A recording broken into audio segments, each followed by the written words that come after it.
guys, Vegan Vida. So for today's video, I have a super easy dish for you guys. I'm going to be showing you guys how I make my Mexican rice. This is a perfect side for any recipe, or it can be used as a main meal. I mean, I'm not judging. I like to make my Mexican rice as traditional as possible. I am going to be using fresh tomatoes, but you can totally use canned tomatoes. And the only reason that Mexican rice is not vegan is because most places use chicken bouillon. I'm just going to be showing you guys some alternatives. 30-minute rice, the perfect Mexican rice, and comes out perfect every time.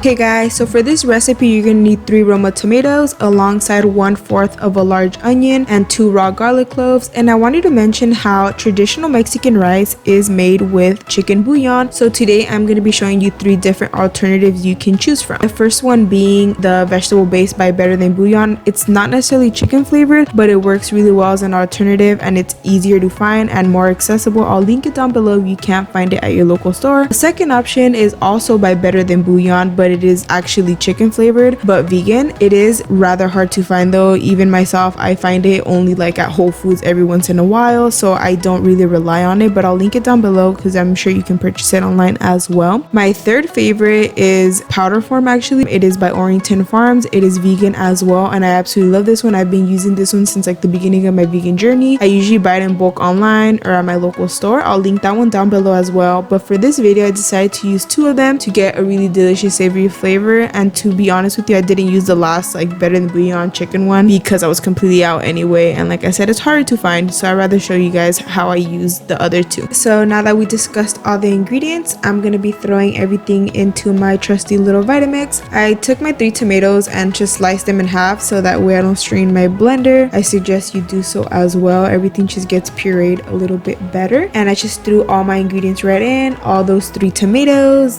the 1/4 of an onion, and the 2 garlic cloves. And then I'm also going to be adding in my chicken bouillon. So I'm adding in 1 tablespoon of the vegan chicken powder alongside 1 tablespoon of the Better Than Bouillon vegetable base that I showed you guys earlier. These are my 2 favorite to add in, so I went with those. If you don't have any of these and just do not have access to it, you can totally just use salt. And I added in 3 cups of water. Keep in mind that the water measurement and these ingredients are measured exactly to go with the amount of rice I'm going to be making. And once everything is in the blender, I pureed it until smooth.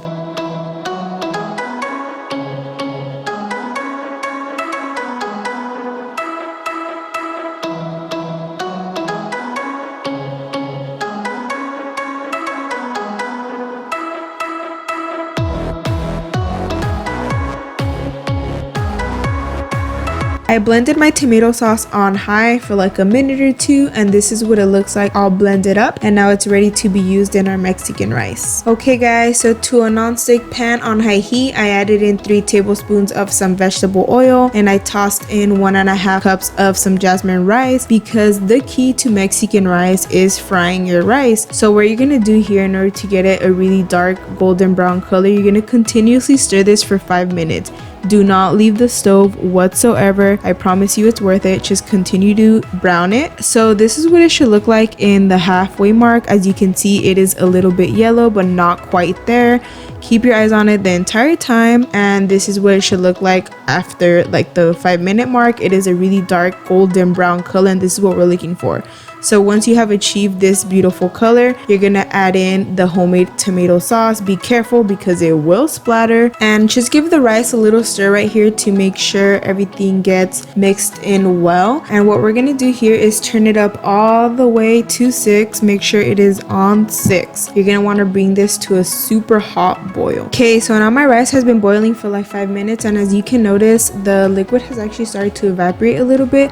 This is the perfect time to taste test and adjust seasonings, but please make sure you do not burn yourself. I know I always do because I never learn. I actually thought mine needed a little bit more salt, so I added in 1/2 teaspoon of some salt. I will have all the ingredients down below in the description so you guys can know exactly what I added, and I'll have it up on the screen per usual.